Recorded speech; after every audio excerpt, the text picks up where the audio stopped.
आज जो कार्यक्रम मरीम आपके यहाँ हो रहा है, कुछ इसके बारे में अपना बताएं अपना। आज हम यहाँ पर 12वां सरकॉन कॉन्फ्रेंस करने जा रहे हैं। सरकॉन का मतलब है कि सोसाइटी फॉर इमरजेंसी रेडियोलॉजी। तो हम इसकी 12वीं वर्षगांठ मना रहे हैं और सरकॉन जैसा कि इसके नाम से विदित होता है, इमरजेंसी रेडियोलॉजी से रिलेटेड है।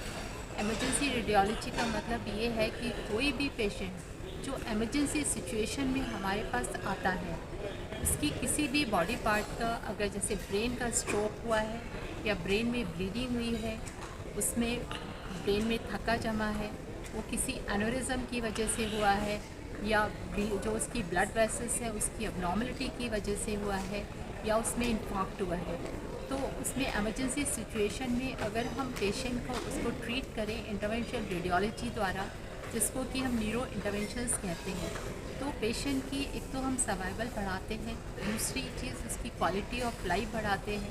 क्योंकि अगर ब्रेन में कहीं भी प्रेशर होगा, दबाव पड़ेगा, तो पेशेंट को पैरालिसिस होने के चांसेस रहते हैं। अगर हम उसको इमीडिएट ठीक कर दें न्यूरो इंटरवेंशन के द्वारा, तो पेशेंट का पैरालिसिस का जो भी सदमा है वो कम हो सकता है। ऐसे ही अदर बॉडी पार्ट में अगर लंग्स में पेशेंट के कोई भी आर्टरी फट गई है या उसमें कोई प्रॉब्लम हुई है, तो पेशेंट अक्सर धूप में खून आने की शिकायत करता है। ऐसे ही एब्डोमेन में होता है, अगर किसी भी इंटेस्टीन में, इंटेस्टीन मतलब आंतों में, छोटी आंत या बड़ी आंत, उसमें भी कोई प्रॉब्लम होने की वजह से आंतों से ब्लड आने लगता है, तो उस केस में पेशेंट को हमें इमरजेंसी ट्रीट करना पड़ता है।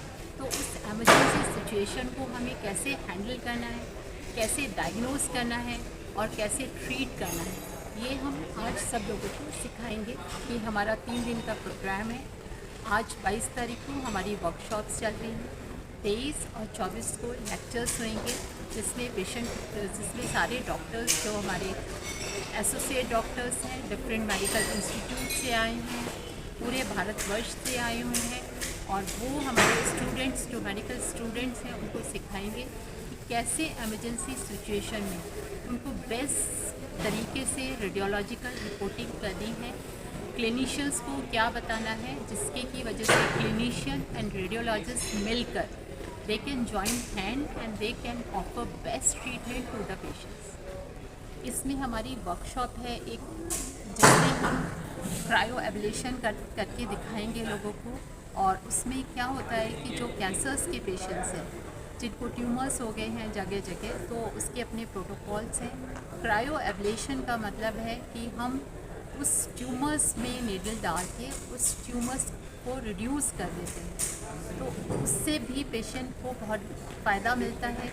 उसके बाद सर्जरी भी ईजी हो जाती है, और छोटा ट्यूमर हो तो वो 100% ख़त्म हो जाता है। कैंसर से बचने के लिए जो क्या उपाय करने पड़ेंगे? कैंसर से बचने के लिए, बिकॉज बहुत सारे कैंसर्स जेनेटिक होते हैं, कुछ कैंसर्स में आपके मतलब अदरवाइज़ भी कैंसर्स हो सकते हैं, तो बाकी तो आपको प्रिवेंशंस जो हर कैंसर से रिलेटेड है वो तो करना पड़ेगा। लेकिन अगर कैंसर हो गया, किस स्टेज में है, कुछ कैंसर्स ऐसे हो जाते हैं कि वाइड स्प्रेड हो जाते हैं और उसमें सर्जरी पॉसिबल नहीं होती, तो इंटरवेंशन रेडियोलॉजी के द्वारा हम उसको पैलिएटिव ट्रीटमेंट देते हैं।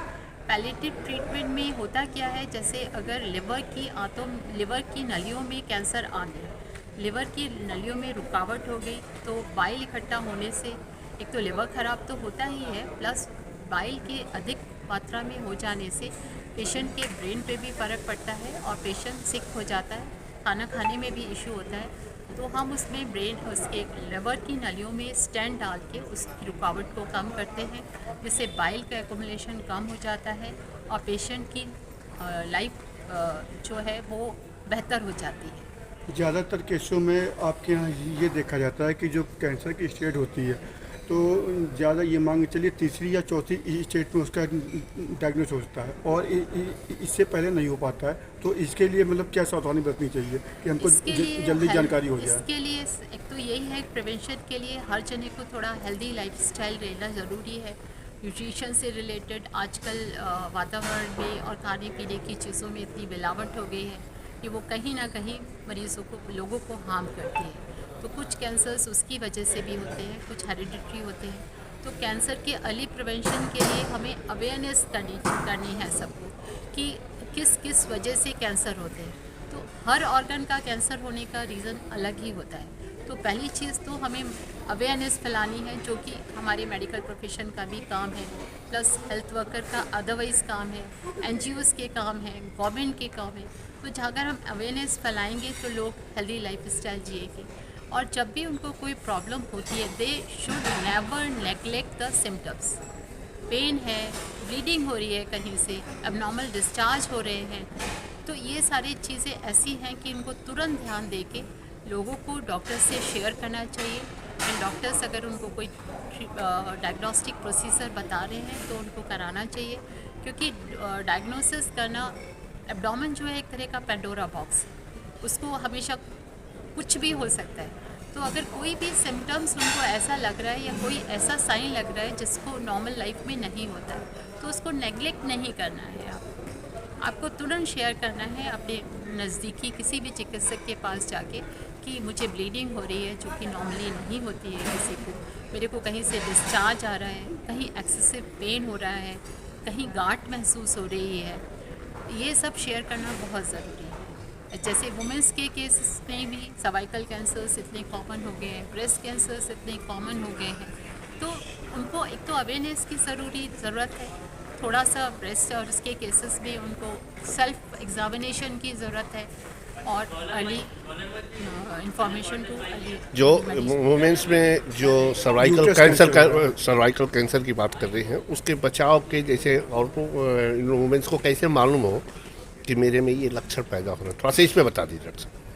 पेन तो मेजर सिम्टम है। पेन होता है, ब्लीडिंग होती है, अबनॉर्मल ब्लीडिंग होती है, साइकिल्स के बीच में ब्लीडिंग हो रही है, या कुछ पोस्ट मेनोपॉजल वुमेंस हैं उनको पोस्ट मेनोपॉज होने के बाद में ब्लीडिंग हो रही है, तो ये सारे अबनॉर्मल सिम्टम्स हैं।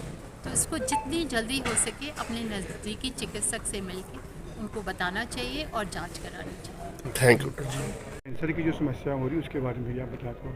ये जो कार्यक्रम हमारे यहाँ पे हो रहा है, इसका नाम है 12th एनुअल कॉन्फ्रेंस है। ये वार्षिक कॉन्फ्रेंस है सोसाइटी फॉर इमरजेंसी रेडियोलॉजी की। तो जो इमरजेंसी रेडियोलॉजी की एक डेडिकेटेड सोसाइटी है, जो विदेश में भी है, उसी स्तर पे इंडिया में भी बनाई गई है। इसका मेन एम ये है कि जो भी इमरजेंसी से रिलेटेड चीज़ें हैं, वो इमरजेंसी केसेस कभी भी हो सकती है। एंड मोस्ट इम्पॉर्टेंटली, मतलब कई बार ऐसा होता है कि पेशेंट चलता फिरता आया, तो उसमें कैसे आइडेंटिफाई करना है कि अब जाके एकदम से इसको इमरजेंसी हो जाएगी, तो इसके स्तर पे ये बनाई गई है। इस कॉन्फ्रेंस में कम से कम 500 डेलीगेट्स पार्टिसिपेट कर रहे हैं। ये कार्यक्रम 3 दिन तक चलेगा, और इस कॉन्फ्रेंस का मेन एम ये है कि जो नए डॉक्टर्स हैं, जो एक्सपर्ट हैं, यहाँ पे हमने हर जगह से एक्सपर्ट बुलाए हैं। देश विदेश के, अमेरिका से लोग आए हैं, कनाडा से लोग आए हैं, हमारे खुद के जो इंडिया के जो भी प्रीमियम इंस्टीट्यूट हैं, एम्स टेली ट्रॉमा सेंटर, जहाँ की इमरजेंसी मतलब लीडिंग है पूरे इंडिया में, जो स्टैंडर्ड है, चेन्नई से लोग आए हैं, और PGI चंडीगढ़ की टीम आई है पूरी। तो बहुत क्या कहते हैं, ये लोग वैसे बड़े दिग्गज लोग आए हैं, और वो इसके लिए आए हैं। और जो और सबसे ज़्यादा शुक्रगुजार हूँ मैं डेलीगेट्स का, जो देश के हर कोने से आए हैं, जो यंग रेडियोलॉजिस्ट हैं, जिनको नया सीखने की चाह है। और मतलब इससे ये है, हमारे कार्यक्रम का ये एम है कि यहाँ से वो अच्छे से सीख के जाएँ। एक होता है ना कि एक लाइट लेके जाएँ, कि जिससे आगे चल के वो उस पर अपनी पूरी रोड बना सकें। तो हमारे कॉन्फ्रेंस को इस रूप से डिज़ाइन किया गया है कि देश के जितने भी नामी लोग हैं, वो आके इनको दीक्षा दे के जाए। क्या कार्यक्रम आपका रहेगा आगामी 2 दिनों में? आगामी 2 दिनों में हमने हर टाइप बॉडी के अलग अलग पार्ट होते हैं, दिमाग से लेके किडनी तक का। तो हमारी जो कॉन्फ्रेंस का जो मेन थीम है, इस पर हमने फोकस किया हुआ है, वो आंतों की इमरजेंसी, पेट रिलेटेड इमरजेंसी, और अगर मांसपेशियों में कोई इमरजेंसी है, तो उसके हिसाब से हमारी कॉन्फ्रेंस की थीम है कि इन दोनों पे हमने मेन फोकस किया हुआ है। बट उसके अलावा हमने, पर क्योंकि ये लोग आए हैं, पढ़ने आए हैं, तो हमने हर तरीके के सिस्टम भी बाकी भी कवर किए, पर जो मेन फोकस हमारा यही रहा है। तो उसके लिए हमने उस हिसाब से बड़े बड़े दिग्गज, एम्स दिल्ली के डायरेक्टर हमारे पास, HOD रेडियोलॉजी के जो आंतों के स्पेशलिस्ट हैं, काफ़ी वो आए हैं। मांसपेशियों के लिए जो टीम इंडिया क्रिकेट जो भी एथलीट हैं बॉम्बे में देखते हैं, वो डॉक्टर आ रहे हैं परसों पढ़ाने उनके लिए वो।